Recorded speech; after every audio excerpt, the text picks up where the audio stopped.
প্রতিশোধের আগুনে যখন আমি তিলে তিলে জ্বলছি, ঠিক সেই সময়েই আমার বাবা মা আমার বিয়ে ঠিক করে দিল। ঘটনার সূত্রপাত বেশ কয়েক বছর আগে। আমি যখন এইচএস পরীক্ষা দিয়েছি তার পরপরই আমার সাথে একজনের পরিচয় হয়। পরিচয় হয় মানে এমনি পরিচয় ছিল, কিন্তু কোনো রকম সম্পর্ক ছিল না।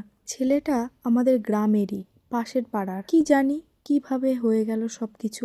পড়াশোনায় ও মোটামুটি বেশ ভালো ছিল, কিন্তু আমিও খুব একটা খারাপ ছিলাম না, তবে অতটাও ভালো না। আমিও পড়াশোনা করছি, ও পড়াশোনা করছে। আস্তে আস্তে আমাদের সম্পর্ক অত্যন্ত ঘনিষ্ঠ হলো, গভীর হলো। সম্পর্কের কথা আমাদের বাড়ির মানুষ, ওদের বাড়ির মানুষ সবাই জানলো। তেমনভাবে কোনো বাড়িতেই আপত্তি নেই, তবে ওই একটাই কথা, ভালো চাকরি বাকরি না পেলে কিভাবে বিয়ে দেওয়া যাবে।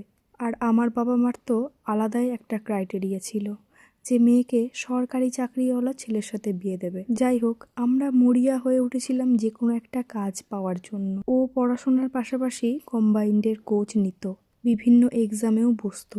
কিন্তু সরকারি চাকরি কি এতই সহজ? এত সহজে কি সরকারি চাকরি পাওয়া যায়? ও গ্র্যাজুয়েশন কমপ্লিট করার পর নতুন করে আর ভর্তি হয়নি, চাকরির পরীক্ষার প্রিপারেশন নিচ্ছে আর পাশাপাশি কিছু টিউশনি করে। তবে আমি ভর্তি হয়েছিলাম মাস্টার ডিগ্রি করার জন্য। আবার এদিকে মা বাবা বলছে গ্রামের মানুষ সবাই বিয়ের জন্য তাড়াতাড়ি করে, তো বাবা মাও বিয়ের জন্য তাড়া দিচ্ছে। কিন্তু এই মুহূর্তে ও চাকরি বাকরি না পেলে কি করে বিয়ে থাওয়া হবে? যাই হোক, ও অনেক পরীক্ষা দিয়েই চলেছে, আরও দিচ্ছে। তার মাঝখানে ও অগ্নিবীরের পরীক্ষাটাও দিয়েছিল। ও এসে বলেছিল পরীক্ষাটা খুব ভালো হয়েছে। তো দেখি কিছুদিনের পর সত্যিই ও ওই চাকরির পরীক্ষাটাই পাশ করেছে। আর তারপরে আস্তে আস্তে সমস্ত কিছু প্রসেসিং হয়ে সত্যিই ও ওই চাকরিটা পেয়ে যায়।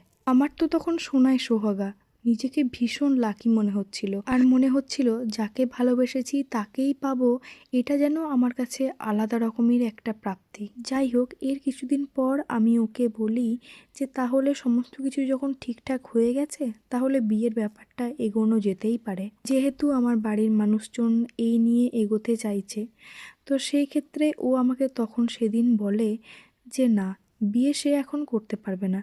এ কথা শুনে আমি তো রীতিমতো স্তম্ভিত হয়ে গিয়েছিলাম। ও বলে কি, এরকম কথা কেন বলছে? ও বলে নাকি যে আমাদের মধ্যে আর কোনো সম্পর্ক থাকবে না। আমি রীতিমতো শকড হয়ে গিয়েছিলাম। এখন এই মুহূর্তে ও এরকম কথা বলছে। বাড়ির কোনো মানুষজনকে আমি আর এই কথাটা শেয়ারই করতে পারছিলাম না যে ও এরকম বলেছে।